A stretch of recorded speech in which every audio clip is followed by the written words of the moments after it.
Behaving normal. Under these circumstances. Is a king to the devil. And on to our top stories today, we seek to feature just how as COVID-19 changed our world right before our eyes. Life systems are transforming to adapt to the ranging adversity of the pandemic, and among the key systems of concern is the educational system. COVID-19 has not only changed the educational sector, but also revolutionized it.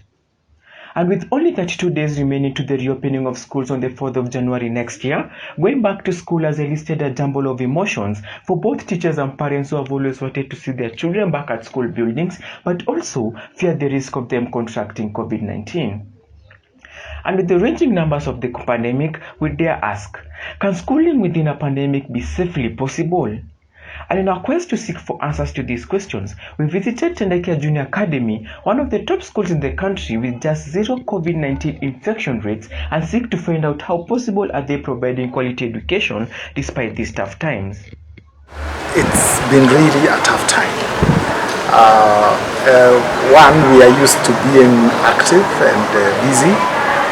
Of course, busy teaching and making learning happen with the young ones. We've adopted online learning since actually May. We were anxiously waiting and hoping that schools would reopen, at least for third term. That did not happen, but we have some partial opening. We have class 8, almost full house running. We have grade 4. Again, about 95% turnout. Schools are definitely the safest place for children to be at. They cut down the risk of losing a generation to drugs and teenage pregnancies, but the big question still remains, how safe are our children in school right now? And how has Tendakia been able to draw the line in terms of saving a whole generation of potential students and fighting COVID-19?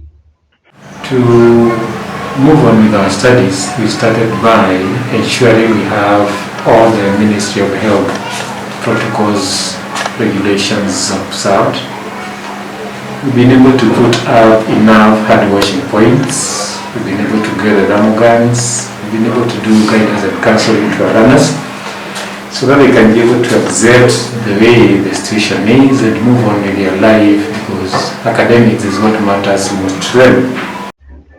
Currently, the country is standing at a point where there is just a partial reopening of schools. And from the students' perspective, how are they feeling and how are they perceiving this partial reopening? Well, in this pandemic, as you know, we have to take measures like wearing masks and social distancing.